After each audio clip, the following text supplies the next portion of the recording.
This is residential district, city of Kyiv. Look at this. This is genocide of Ukrainian population.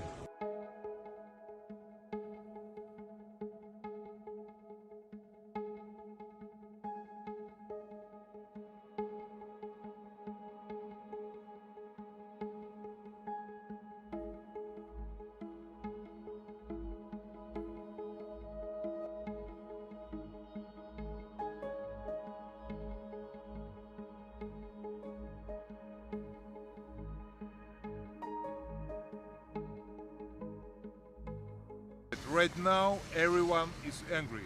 I talk to the people. They don't want to leave. In this activity, bring much more energy to everyone, and everyone understand. Don't want to leave, want to defend our city. Talk to the people. They is not disappointed. They really upset what Russian soldiers do it with civilians.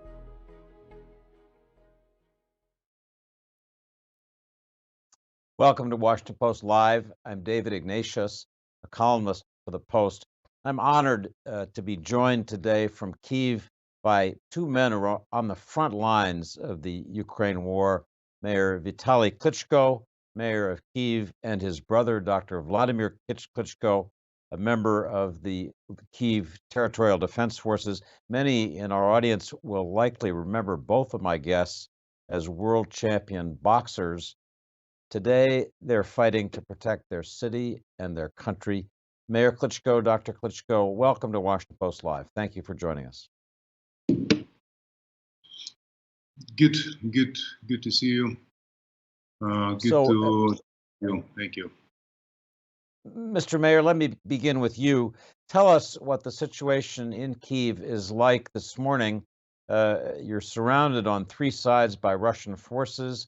We read your morning letter talking about fires caused by airstrikes last night, 8 killed. Your letter says 2 schools were hit, 2 kindergartens. Give us a picture of what it looks like today in Kyiv under this Russian attack.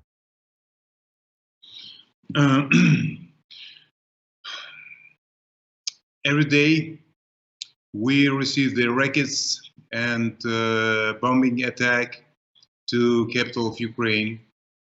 Right now it's destroyed 72 apartments buildings, couple of preschools, schools. We actually injured right now almost 300 people and 16 children. And 4 children already died in our hometown. A lot of people already leave from Kyiv. It's women, children, and old people, but around half of population, majority is men, stay in our hometown. It's not secret. Kyiv is target of aggressors. The Russian army want to be in capital of Ukraine 4 days after the beginning of the war. But our soldier, Ukrainian soldier, very much motivated, want to defend our cities, children, women, defend our future. Stay in front of one of the strongest army in the world, Russian army, show great performance, and don't give to realize the plans of Russia, to implement the plans of Russians, and to make a circle around Kyiv.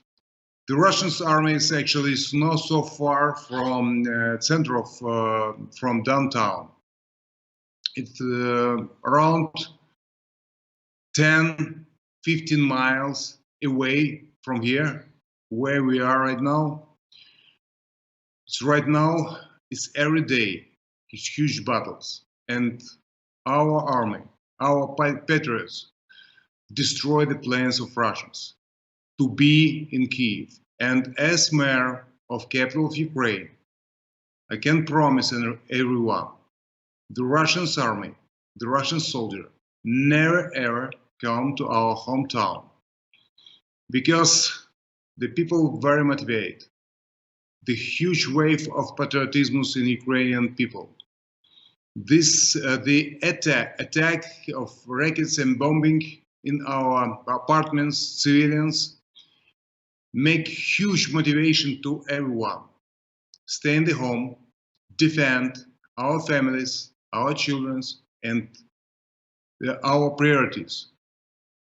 Defend our future of our children, because we don't want to be back to USSR. We see our future as part of European family, and we're fighting for our future right now.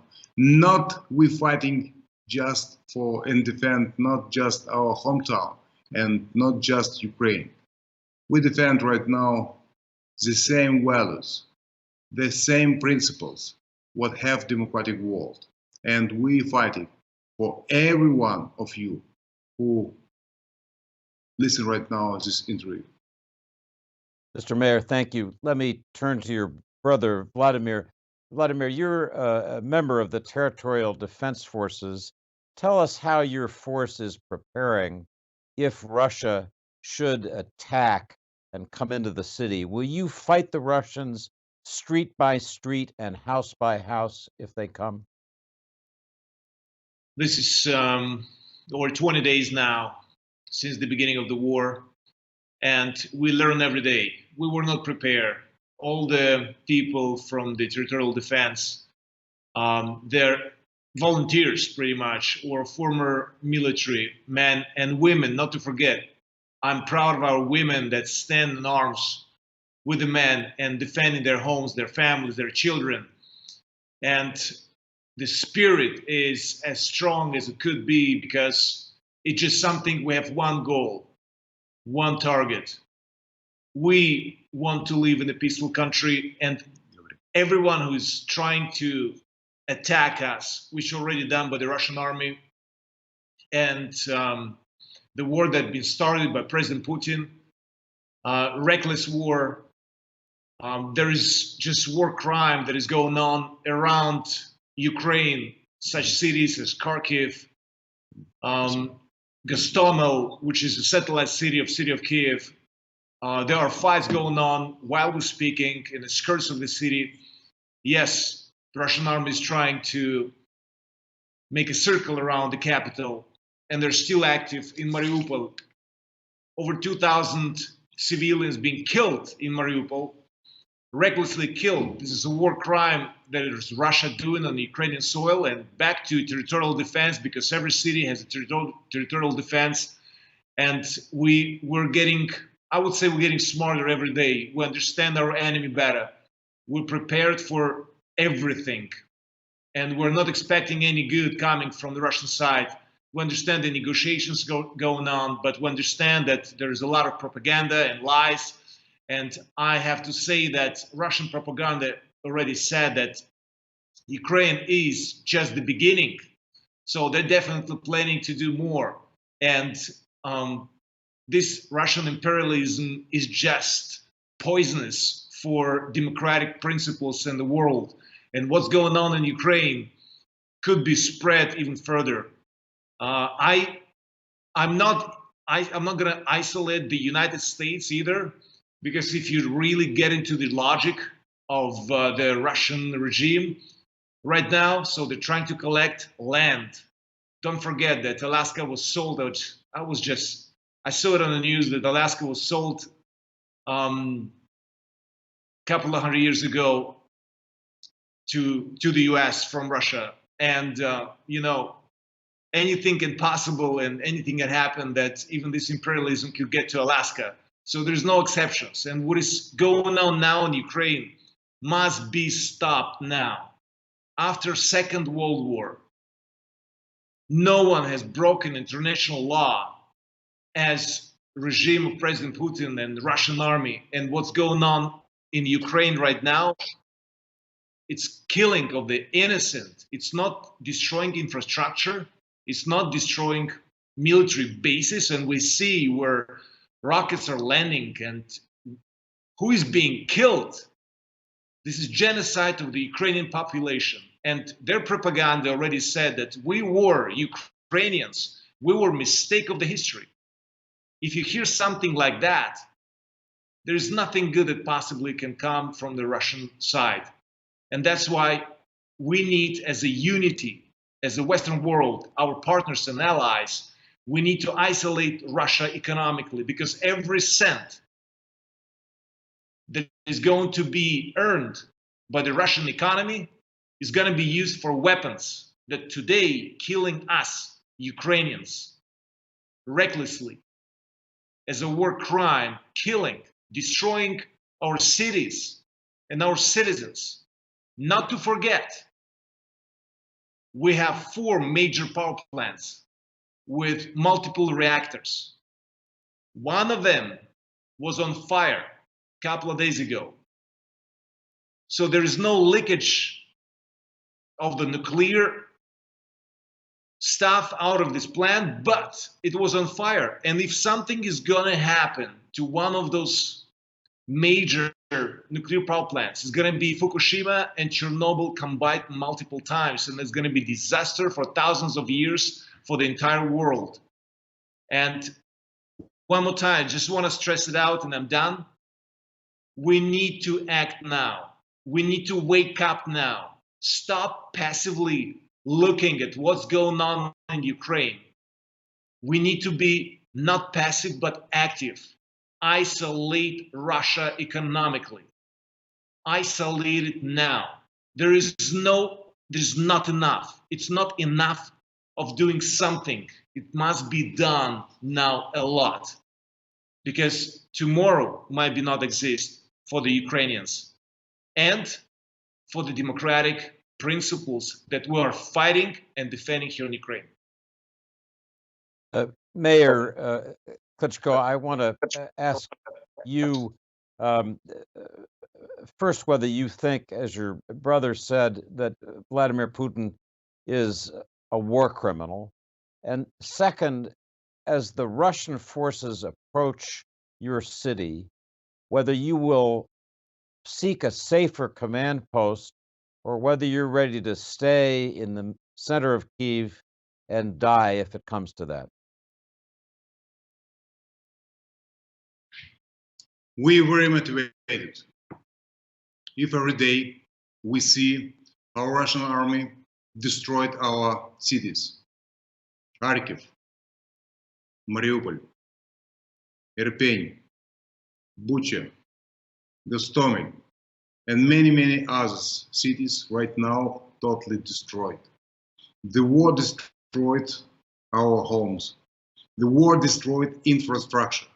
The war destroyed the life of millions of people in our country and bring instability in whole European region.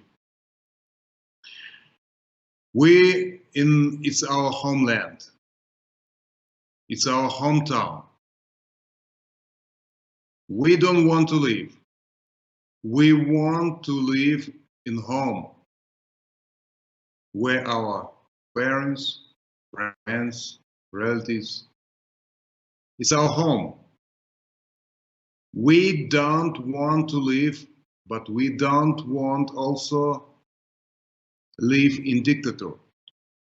In the country waste no human rights, waste no principles, no democratic values. And right now we stay with millions of people in Ukraine and defend,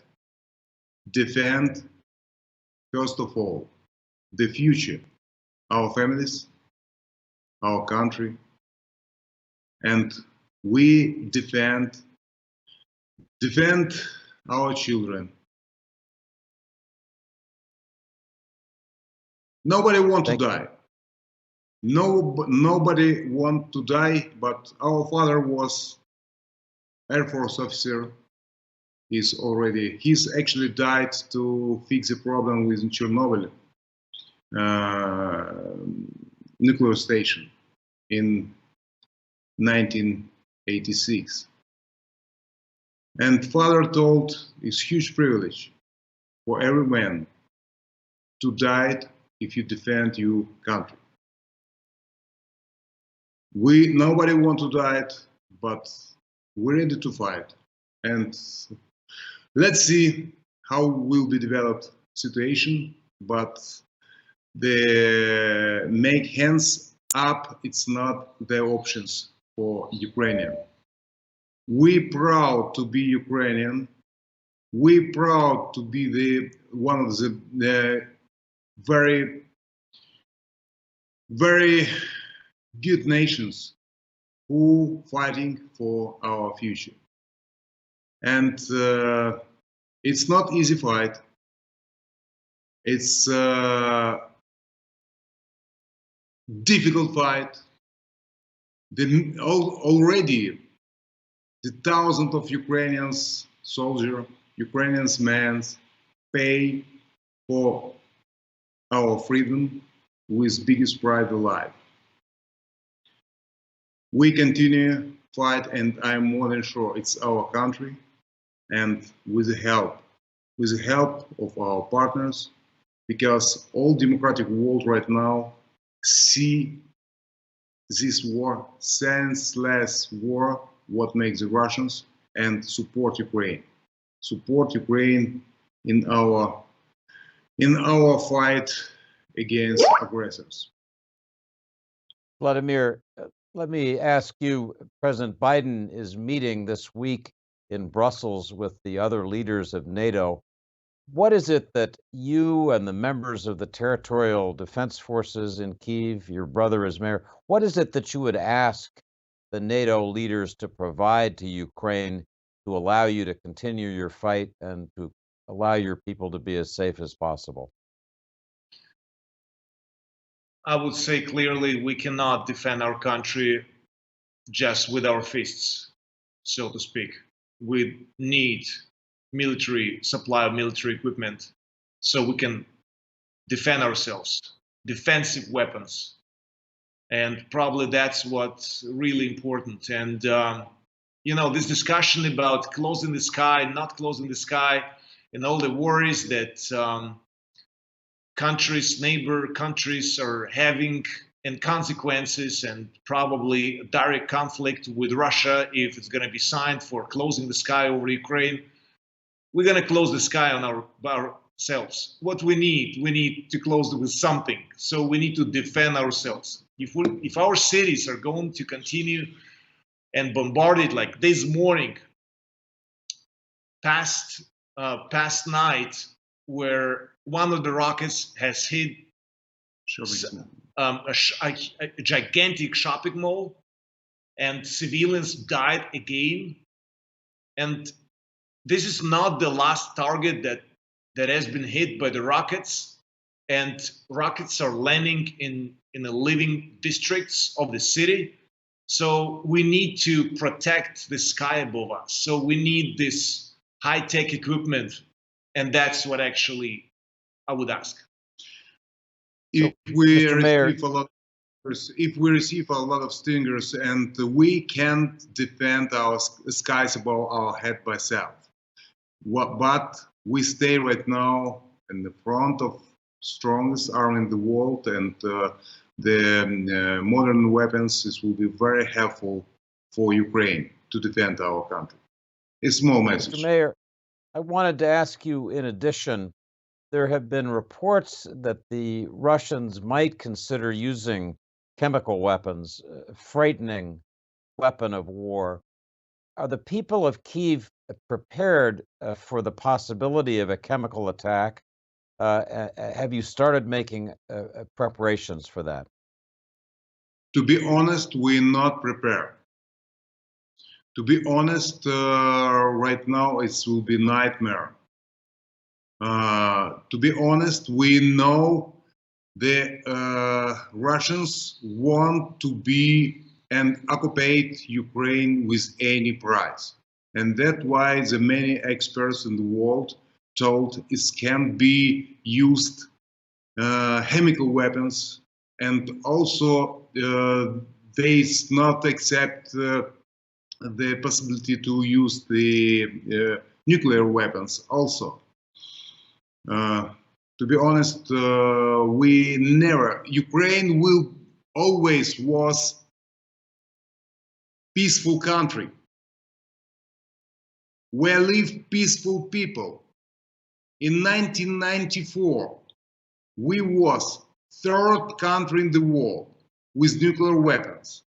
We give our nuclear weapons up for the guarantee our independence and territorial integrity.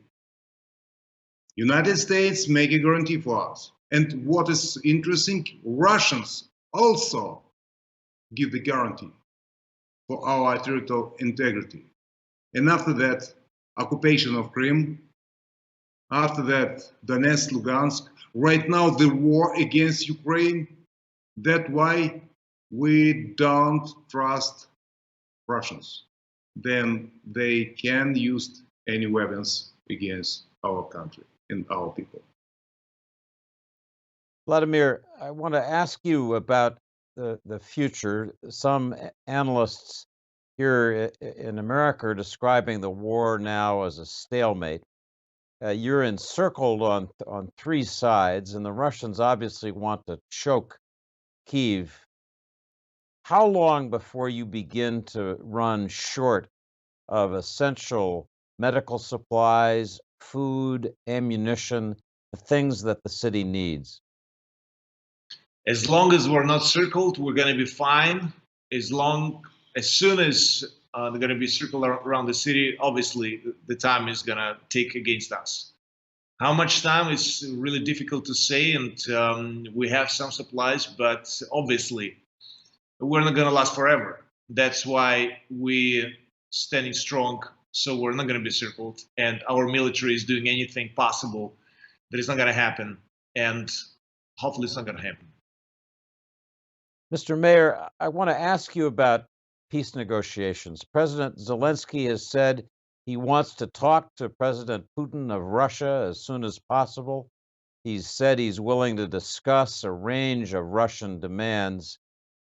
Do you support President Zelensky's desire to have peace negotiations? And what would be your own conditions as mayor of Kyiv before you agreed to support any settlement?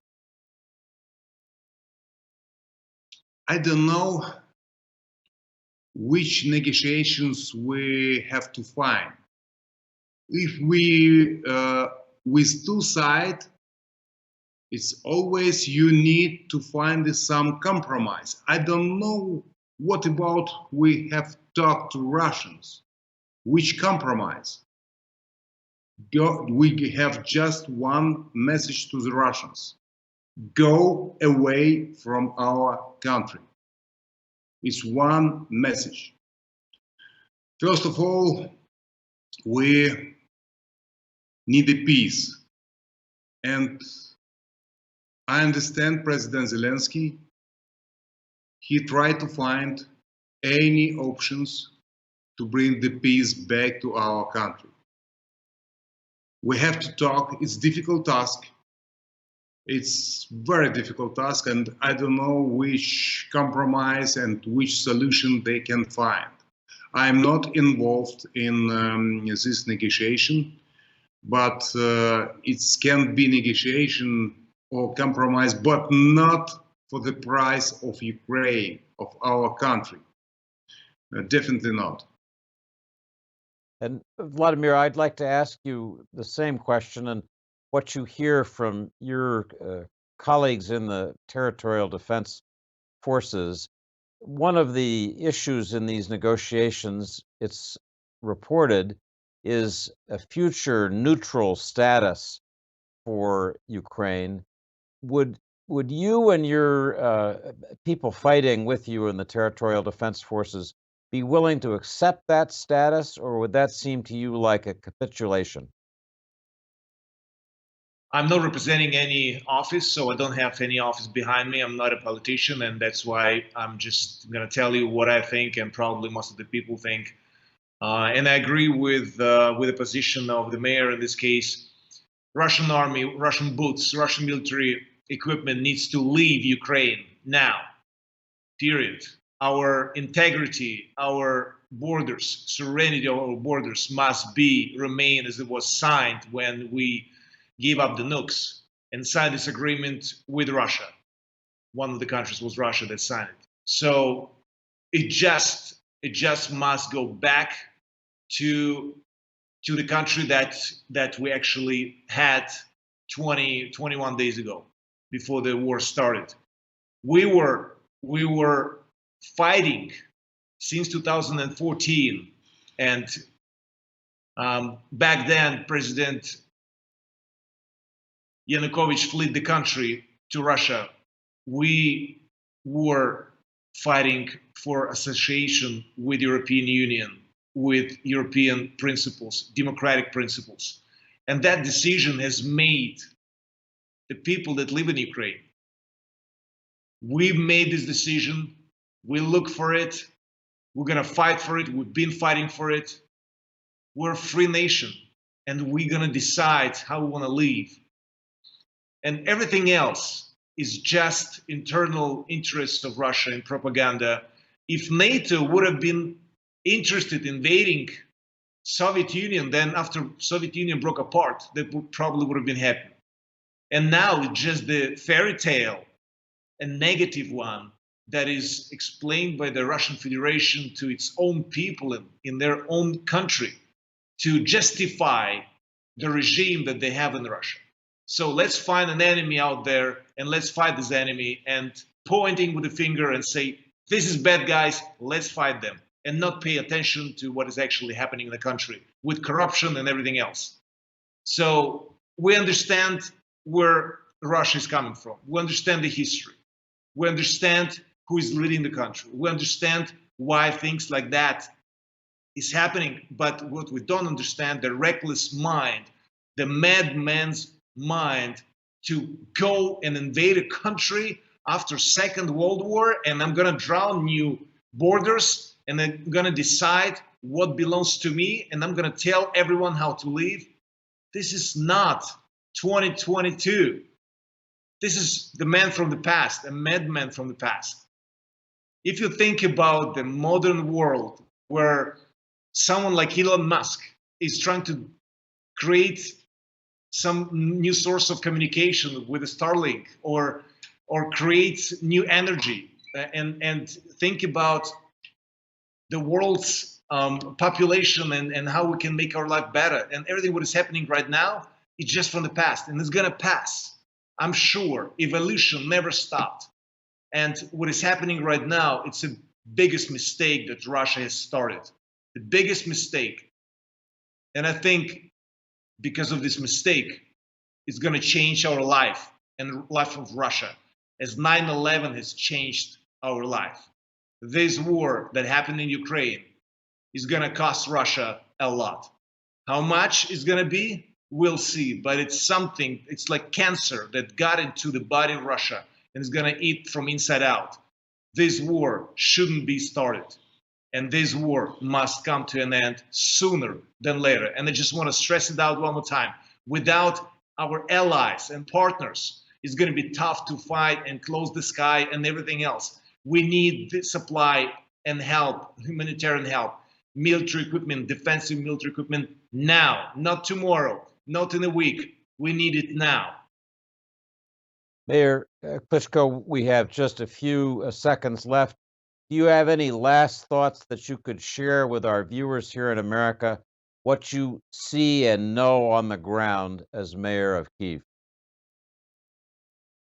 I have a couple of messages. Actually, Vladimir told about part of them.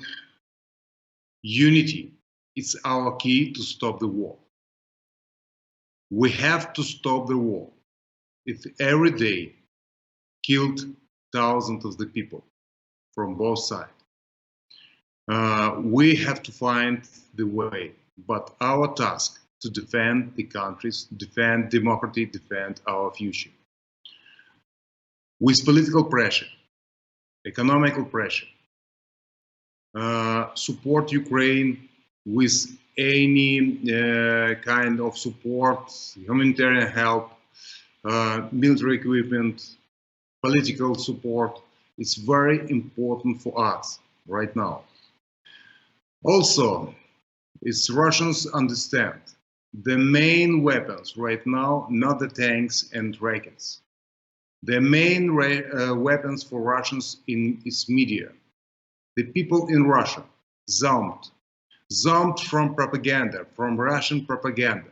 They explain right now lie about Ukraine and try to make explanation for Russian population because they starting the war, because in Ukraine the nationalists, radicals,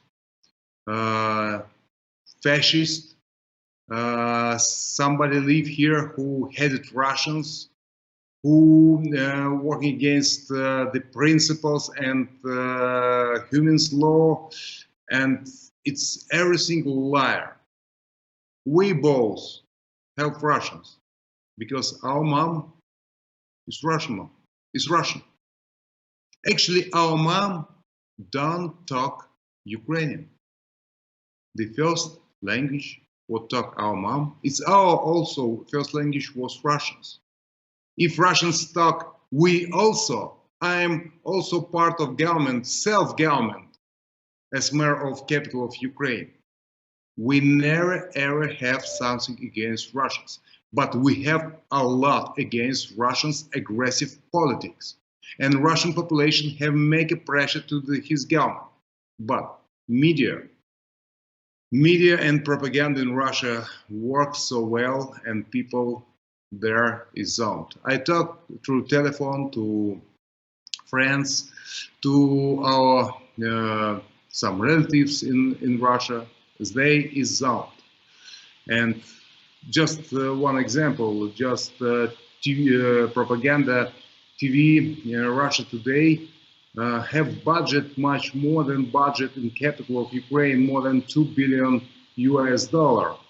And that's why the propaganda is very important for Russians. We have to stop that.